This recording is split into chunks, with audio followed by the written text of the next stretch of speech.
Assalamualaikum warahmatullahi wabarakatuh.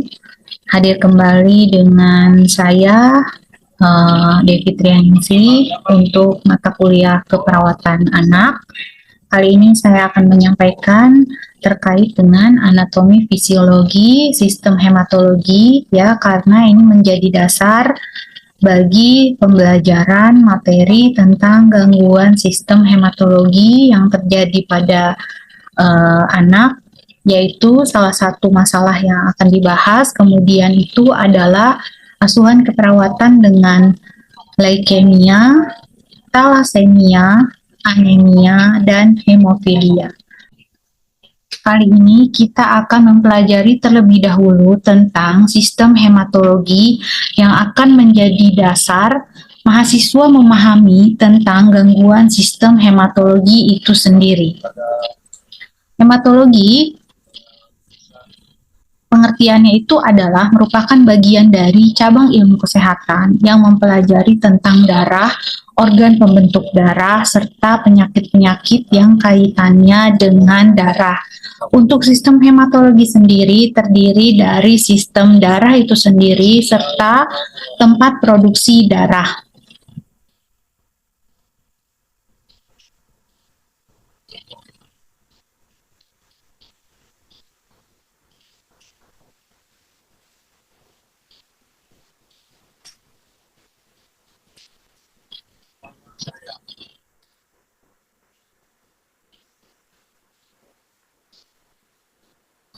Fungsi darah itu sendiri, fungsi utama dari darah itu bersifat pengangkut, ya. Jadi darah itu merupakan transport yang membawa oksigen, nutrisi, hormon yang menjadi bagian penting dari metabolisme, ya. Selain dari fungsi pengangkut tadi, di sini juga darah berfungsi sebagai pemelihara keseimbangan cairan tubuh, ya, serta di sini juga mempertahankan tubuh dari serangan mikroorganisme atau zat asing lainnya yang merupakan fungsi penting dari darah, yaitu bagian dari darah, yaitu adalah sel darah putih.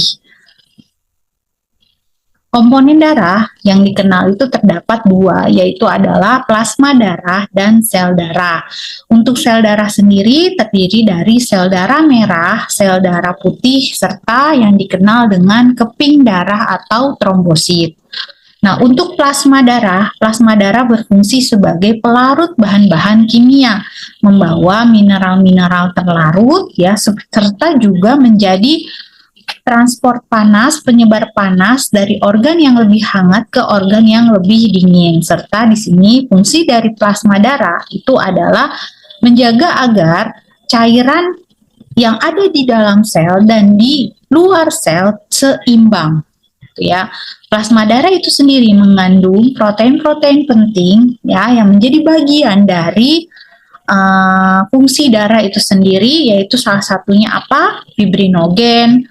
Kemudian juga ada globulin yang menjadi bagian dari Hb, ya. Kemudian di dalam plasma juga terdapat protein-protein seperti albumin, ya. Serta plasma sendiri mengandung lipoprotein. Sel darah pertama yang akan kita bahas itu adalah sel darah merah.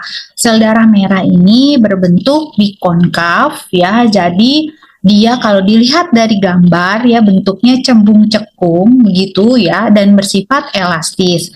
Warnanya yang merah gitu, ya, merupakan bagian dari anatomi sel darah merah itu sendiri, karena ketika kita lihat darah itu warnanya tidak seperti ini, yang berubah gitu, itu menjadi salah satu parameter, ya, terjadi kelainan pada komponen sel darah merah. Ya, untuk umurnya sendiri kurang lebihnya itu adalah 120 hari. Jadi bisa dilihat di sini metabolisme sel darah merah itu akan diurai gitu, ya, di metabolisme, dan umurnya itu sendiri, ya, kurang lebihnya ada 120 hari. Jadi setelah 120 hari maka dia akan diurai dan dimetabolisme selanjutnya ke organ hepar gitu ya. Nah, untuk fisiologi dari fungsi sel darah merah itu sendiri ya terdiri atau mengandung oksigen yang kemudian di sini akan diedarkan ke seluruh tubuh. Komponen sel darah merah terdiri dari membran eritrosit. HB itu adalah yang akan menjadi parameter nanti ya untuk mengukur ada tidaknya gejala anemia ya. Kemudian ada enzim G6PD ya. Untuk harga normal atau nilai normal dari HB itu sendiri, hemoglobin ya menjadi parameter anemia, gejala anemia ya. Di sini kalau untuk anak-anak 6 sampai 12 tahun ya ada di kisaran 11,5 sampai 15,5 gram persen. Untuk jumlah normal eritrositnya sendiri ya kurang lebihnya itu ada di kisaran 4,5 sampai 5 juta per milimeter persegi.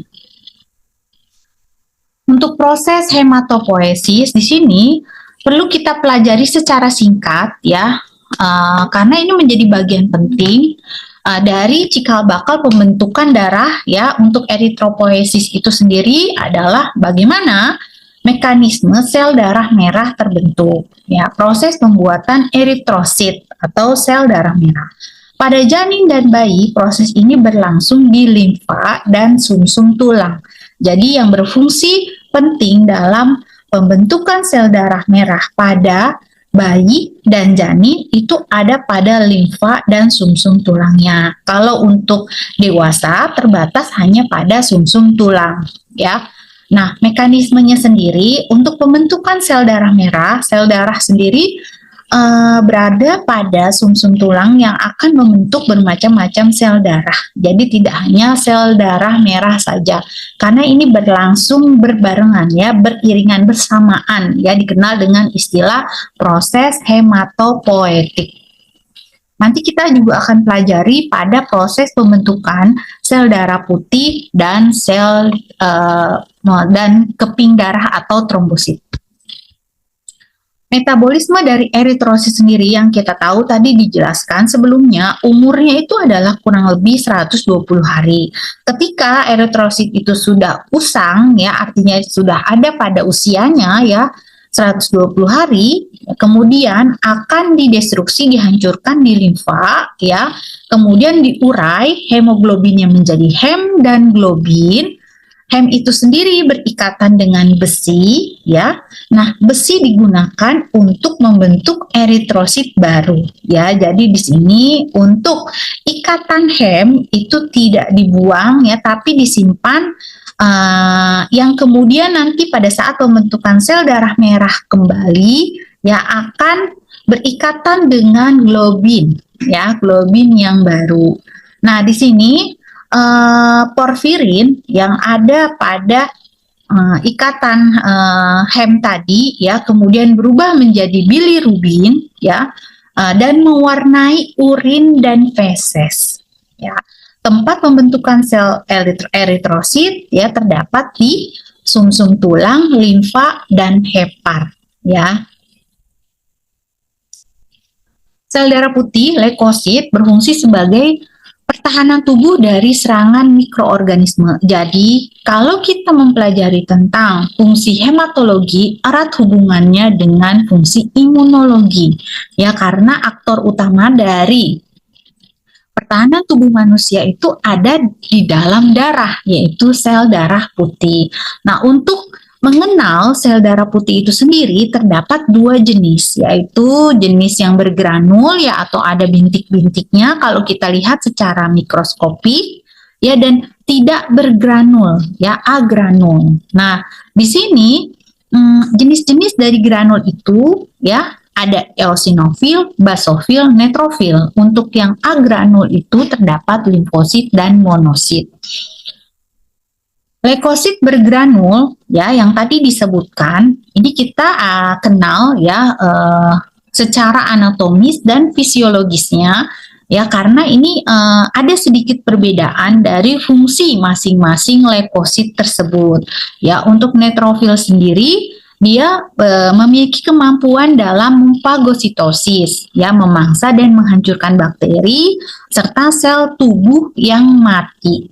Ya, untuk eosinofil berperan dalam membunuh parasit, ya, sel-sel kanker dan juga respon alergi. Ya, untuk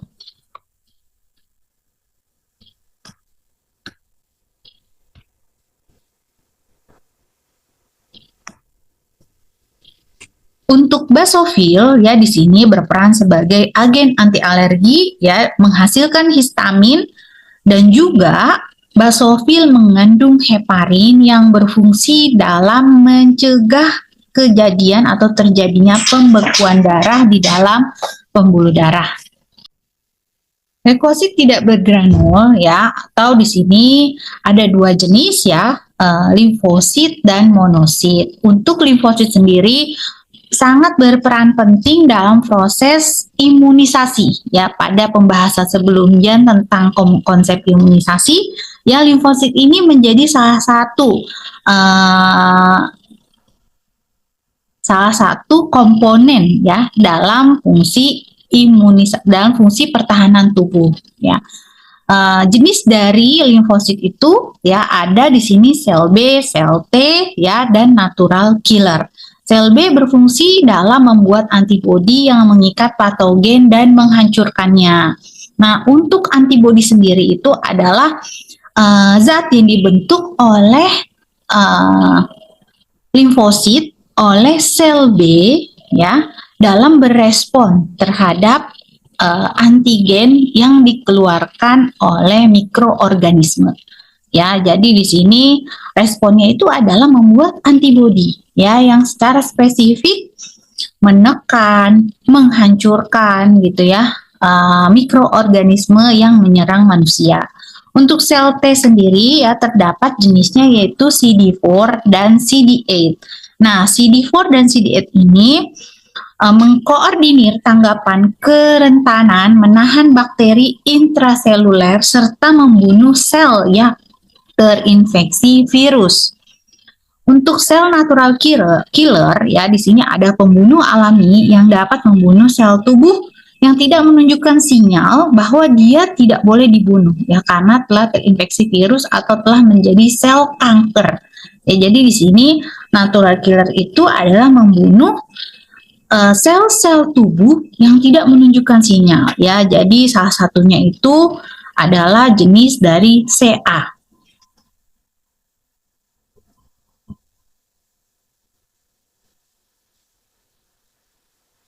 Fungsi dari limfosit itu sendiri adalah sebagai pertahanan tubuh dengan cara membentuk antibodi serta juga membunuh dan memakan bakteri yang masuk ke dalam jaringan tubuh.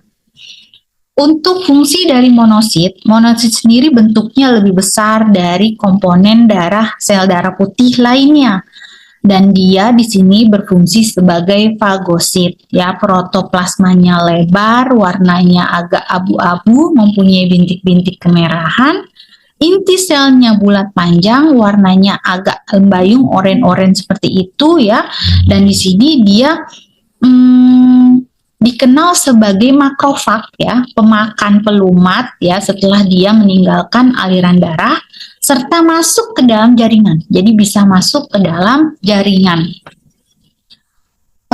Kita pelajari tentang proses hematopoietik, tidak hanya proses pembentukan sel darah merah saja atau proses pembentukan sel darah putih saja, ya, tapi semua komponen darah, ya. Jadi kalau kita dapat amati dari proses hematopoietik itu sendiri, ya, di sini ada pembentukan sel darah putih, ya, granul dan agranul, kemudian ada sel darah merah dan ada keping darah, ya.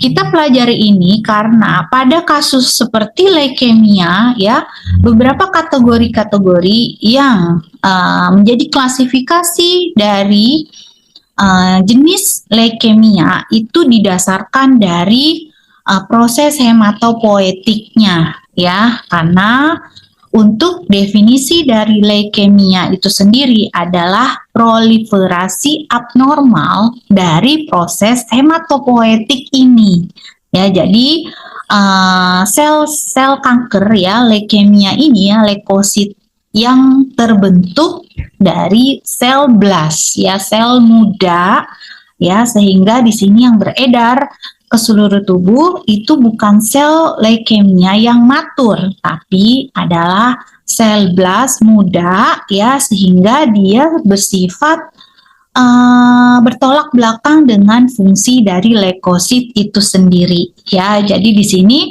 prosesnya itu terpotong gitu ya. Jadi abnormal memang diistilahkan sebagai itu ya. Jadi tidak membentuk leukosit seperti ini ya, basophil, eosinofil, neutrofil, limfosit, monosit, tapi justru dia yang terbentuk adalah sel blast ya, sel-sel muda. Nah, gitu ya. Jadi pengkategorian leukemianya berdasarkan dari sel blast mana yang mengalami proliferasi abnormal.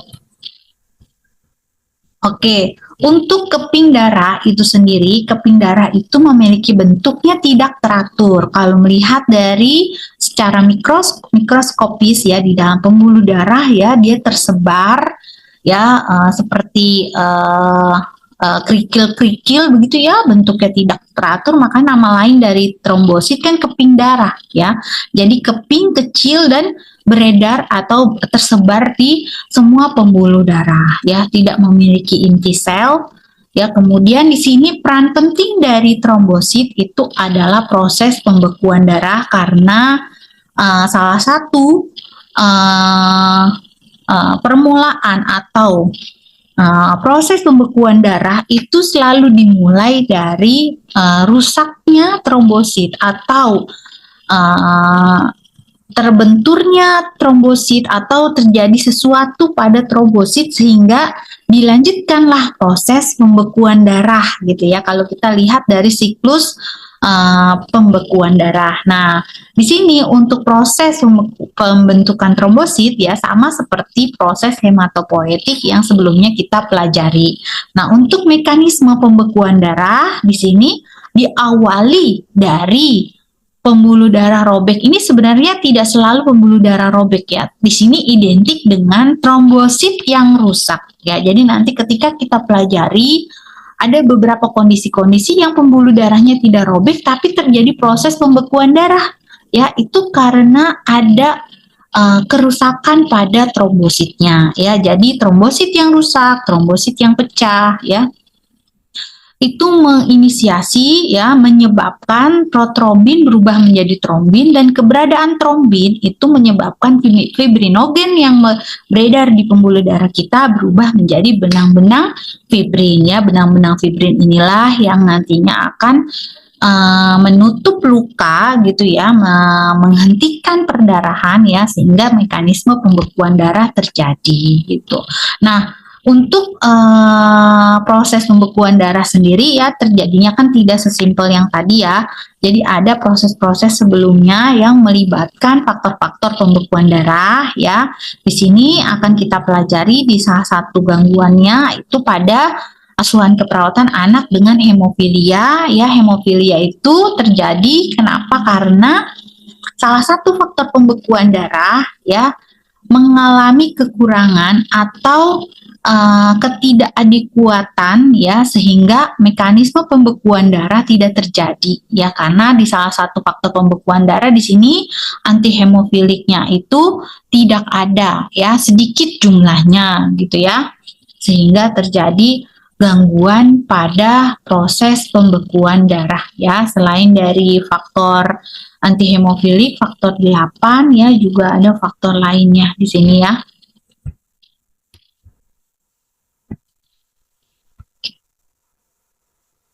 Sekian untuk materi tentang sistem hematologi. Sesi selanjutnya untuk gangguan dengan hematologi adalah kita mempelajari tentang asuhan keperawatan pada leukemia. Asuhan keperawatan pada leukemia, talasemia, anemia, dan hemofilia. Terima kasih.